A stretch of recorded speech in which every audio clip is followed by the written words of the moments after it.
மேச ராசிக்கு 2026ஆம் ஆண்டு சனி பகவான் ஆண்டு முழுவதும் 12ஆம் இடமான விரயஸ்தானத்தில் நின்று உங்களுக்கு 7.5 சனியாக பலன் தருவார். 26ஆம் ஆண்டுல ராகு பகவான் ஒருவர் கொடுக்கக்கூடிய பலனே இந்த ஆண்டு முழுவதும் உங்களுக்கு சுபத்துவத்தை அதிகப்படுத்தக்கூடிய அமைப்புல இருக்கிறார். ராகு ராசியை பார்க்கறதுனால உங்களோட எண்ணங்கள் பிரம்மாண்டமாக இருக்கும்.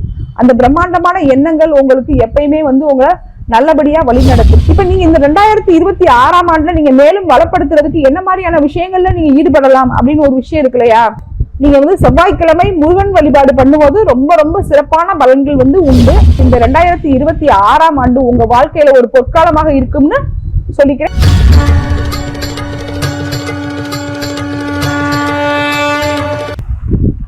அனைவருக்கும் வணக்கம். எஸ்கே அஸ்ட்ரோ ஆன்மீகம் யூடியூப் சேனல் மூலமாக புத்தாண்டு ராசி பலன் நிகழ்ச்சியை பார்த்து கொண்டிருக்கும் அனைவருக்கும் அன்பான வணக்கம். இப்பொழுது மேச ராசிக்கு 2026ஆம் ஆண்டு எப்படி இருக்கும்ன்றத நம்ம பார்க்கலாம்.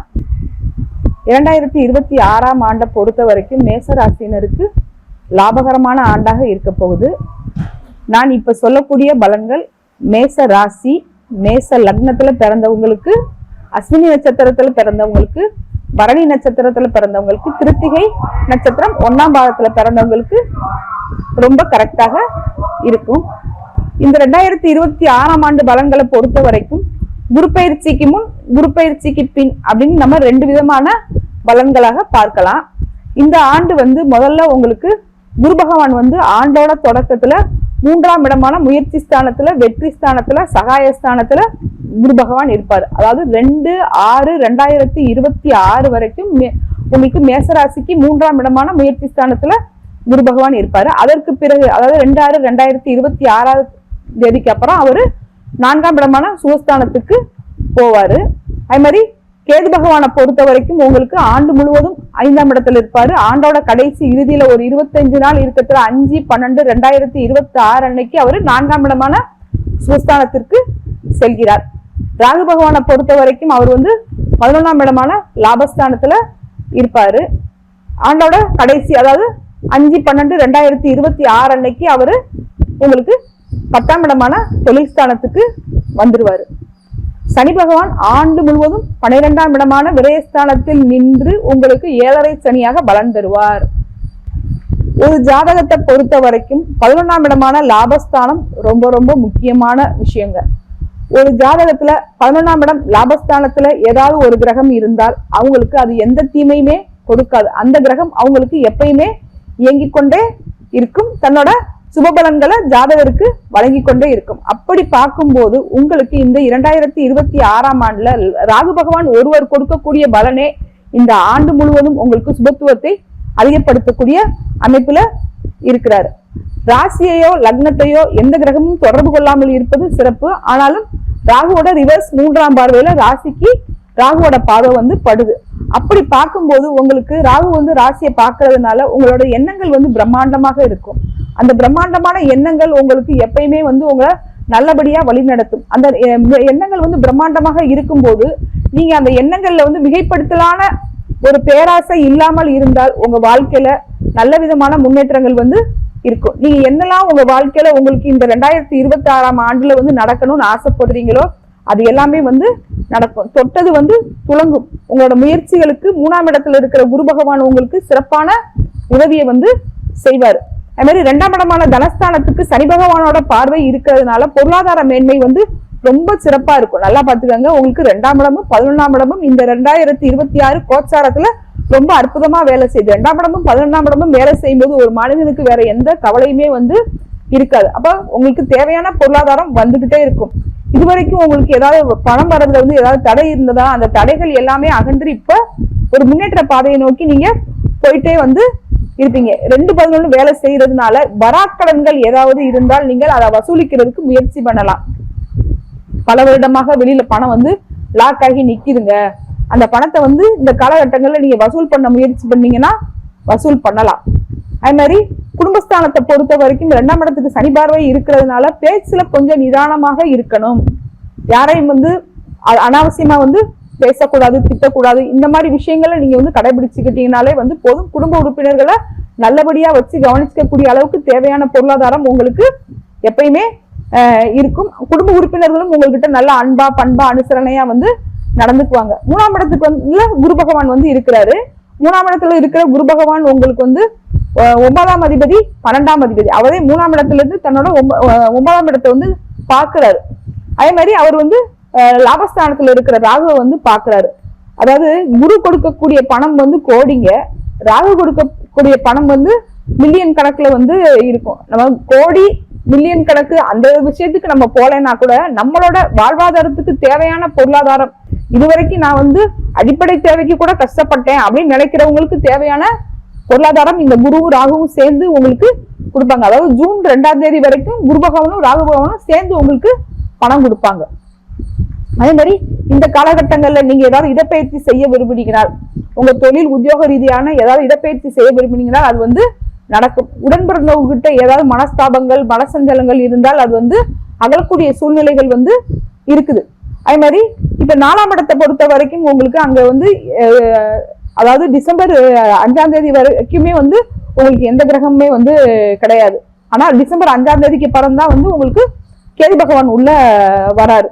ஆனா உங்களுக்கு 3ஆம் இடத்துல இருக்கிற குரு பகவான் வந்து 4ஆம் இடத்துல வந்து உச்சமாகிறார் இல்லையா, ஜூன் 2ஆம் தேதி. அப்ப உங்களுக்கு 4ஆம் இடம் வந்து ஆக்டிவேட் ஆக ஆரம்பிச்சு. அப்ப ஜூன் 2ஆம் தேதிக்கு அப்புறம் உங்களுக்கு நீங்க சொத்து வாங்கணும் அப்படின்னு ஆசைப்பட்டீங்கன்னா அந்த சொத்தை வாங்கக்கூடிய சூழ்நிலைகள் உங்களுக்கு உருவாகும். அதுக்கு தேவையான பொருளாதாரம் உங்களுக்கு வந்து கிடைக்கும். இப்ப பெண்களாக இருந்தால் அவங்களுக்கு வந்து தாய் வழியில வந்து திரண்ட சொத்துக்கள் நகைகள் பணங்கள் வந்து கிடைக்கக்கூடிய வாய்ப்புகள் இருக்குதுங்க. பல வருஷமா நான் வந்து சொத்து வாங்கியிருக்கேங்க, ஆனா அந்த சொத்தோட மதிப்பே வந்து உயரல அப்படின்னு நினைக்கிறவங்களுக்கு இப்போ உங்களோட சொத்தோட மதிப்பு வந்து அதிகமா வந்து உயரும்.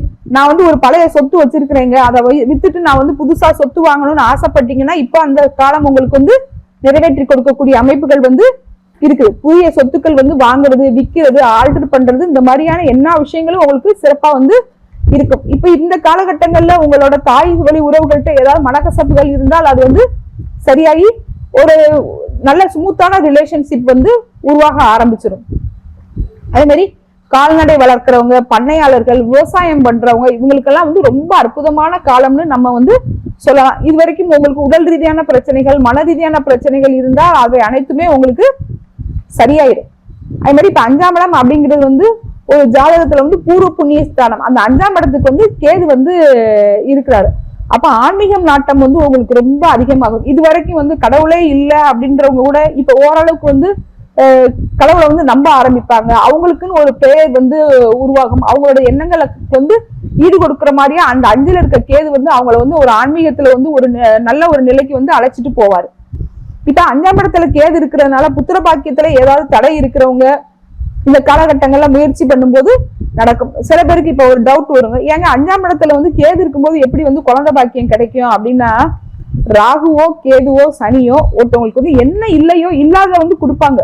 என்ன இருக்கோ இருக்கிறத வந்து அவங்கள்ட்ட இருந்து அந்த பொருளை வந்து எப்படி பயன்படுத்தணும் அப்படின்ற பாடத்தை வந்து கற்பித்து கொடுப்பாங்க. அதனால 5ஆம் இடத்துல வந்து கேது இருக்கிறதுனால நிச்சயமாக உங்களுக்கு குழந்தை பாக்கியத்துல இருக்கிற தடை வந்து அகலக்கூடிய வாய்ப்புகள் வந்து இருக்கு. பூர்வீக சொத்துல ஏதாவது வம்பு வழக்குகள் இருந்தால் இந்த காலகட்டங்கள்ல அது சம்பந்தப்பட்ட விஷயங்களை நீங்க பேச்சுவார்த்தையில வந்து சரி பண்ணிக்கக்கூடிய சூழ்நிலைகள் உங்களுக்கு உருவாகும். இப்ப 6ஆம் இடத்தை பொறுத்த வரைக்கும் உங்களுக்கு வந்து அந்த சனி பகவானோட பார்வை வந்து இருக்குது. அப்ப 6ஆம் இடத்துல வந்து சனி பகவானோட பார்வை இருக்கிறதுனால கடன் நோய் எதிரி சார்ந்த பிரச்சனைகள். இப்ப கெட்டவன் வந்து 6ஆம் இடத்தை வந்து பாக்குறாரு. அவர் வந்து மேசராசிக்கு வந்து அவரே வந்து தொழில் ஸ்தானாதிபதி, அவரே வந்து லாபாதிபதி. அப்ப தொழில் மூலமாக ஒரு மேன்மையான நிலையை வந்து கொடுப்பாரு.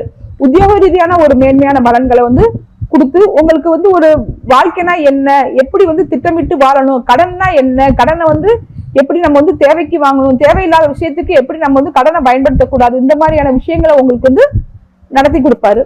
இப்ப 7ஆம் இடத்தை பொறுத்த வரைக்கும் ஜூன் மாசம் வரைக்கும் உங்களுக்கு குரு பார்வை வந்து இருக்குது.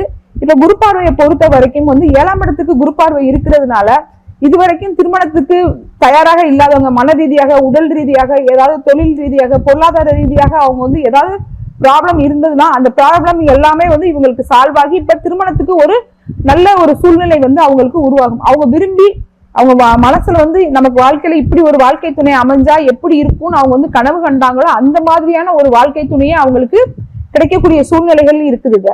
அதே மாதிரி இப்ப உங்களுக்கு 9ஆம் இடத்துக்கு வந்து குரு பார்வை வந்து இருக்குதுங்க.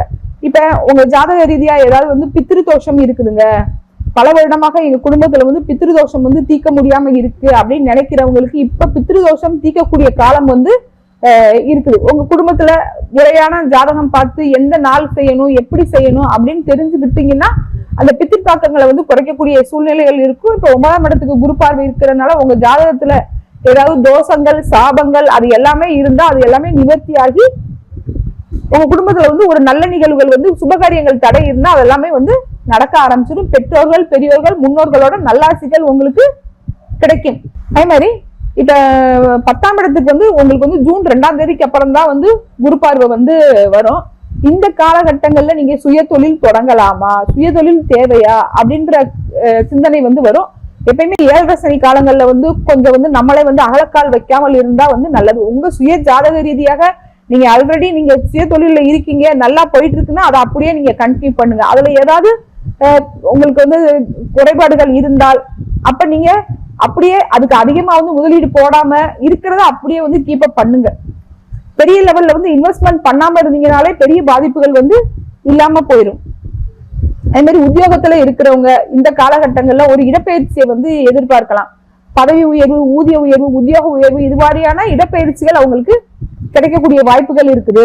இப்ப 11ஆம் இடமான லாபஸ்தானத்துல இருக்கிற கிரகங்கள் வந்து நன்மையை செய்யும். இந்த வருடம் வந்து லாபகரமான ஆண்டாக இருக்குன்றத நம்ம வந்து சொல்லிட்டோம். இப்போ ஏற்கனவே வந்து முதல்ல வந்து திருமணம் ஆகி நான் வந்து கருத்து வேறுபாடு காரணமாக நான் பிரிஞ்சு வாழ்றேன் அப்படின்னு நினைக்கிறவங்களுக்கு இந்த காலகட்டங்கள்ல மறுவிவாகம் வந்து நடக்கும். அந்த முதல் திருமணத்துல ஏதாவது குறைபாடுகள் இருந்தா அது வந்து சரியாகக்கூடிய நேரம் வந்து இருக்குது.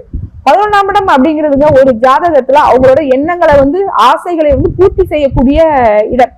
அதனால நிச்சயமாக உங்களுக்கு உங்களோட எண்ணங்கள் வந்து பூர்த்தி ஆகக்கூடிய நேரம் வந்து இருக்கு. மறுவிவாகம் நடக்கக்கூடிய சூழ்நிலைகள் வந்து இருக்குது. ஏதாவது புத்திர பாக்கியத்துல குறை இருந்தால் இந்த காலகட்டங்கள்ல அந்த புத்திர பாக்கியத்துல உள்ள குறைபாடுகளுமே உங்களுக்கு அகலக்கூடிய சூழ்நிலைகள் இருக்குது. விரயஸ்தானத்தை பொறுத்த வரைக்கும் அங்க வந்து சனி பகவான் வந்து இருக்கிறாரு. அப்ப விரயம் உண்டாகுமா அப்படின்னு கேட்டீங்கன்னா சனி நின்ற இடம் உங்களுக்கு வந்து நல்லதுதான். அப்ப வந்து உங்களுக்கு சுப விரயங்கள் உண்டாகக்கூடிய சூழ்நிலைகள் வந்து இருக்கு. இந்த காலகட்டங்களை வந்து நீங்க வந்து கரெக்டா வந்து பயன்படுத்திக்கணும். எதிரையுமே வந்து திட்டமிட்டு செயல்பட்டால் உங்களுக்கு நல்லா இருக்கும். எப்பயுமே அதாவது மேசராசினரை பொறுத்த வரைக்கும் அவங்களுக்கு வந்து வேகம் வந்து அதிகமா வந்து இருக்கும். அவங்களுக்கு லக்னாதிபதியே வந்து அஷ்டமாதிபதியாக இருக்கிறதுனால வேகம் இருக்கிற அளவுக்கு அவங்களுக்கு வந்து எப்படியாவது ஒரு செயலை வந்து செஞ்சு முடிக்கணும்னு தான் அவங்க நினைப்பாங்களே தவிர அதுல வந்து திட்டமிடுதல் வந்து கொஞ்சம் குறைபாடு இருக்கும். அப்ப இது 7.5 சனி காலமாக இருக்கிறதுனால நீங்க நிதானமா திட்டமிட்டு செயல்பட்டால் அந்த வேகத்தோட விவேகத்தோடையும் நீங்க செயல்பட்டால் 2026ஆம் ஆண்டு உங்களுக்கு வளமான ஆண்டாக லாபகரமான ஆண்டாக இருக்கும்னு கட்டாயமா நம்ம வந்து வலியுறுத்தலாம். இப்ப நீங்க இந்த 2026ஆம் ஆண்டுல நீங்க மேலும் வளப்படுத்துறதுக்கு என்ன மாதிரியான விஷயங்கள்ல நீங்க ஈடுபடலாம் அப்படின்னு ஒரு விஷயம் இருக்கு இல்லையா.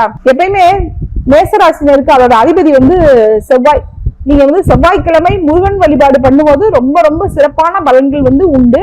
அதே மாதிரி தினமும் கந்த சஷ்டி கவசம் வந்து கேட்கணும். தினமும் கந்த சஷ்டி கவசம் காலை மாலை இருவேளையும் நீங்க கேட்கும் போது இந்த 2026ஆம் ஆண்டு உங்க வாழ்க்கையில ஒரு பொற்காலமாக இருக்கும்னு சொல்லிக்கிறேன். வாய்ப்பிற்கு நன்றி.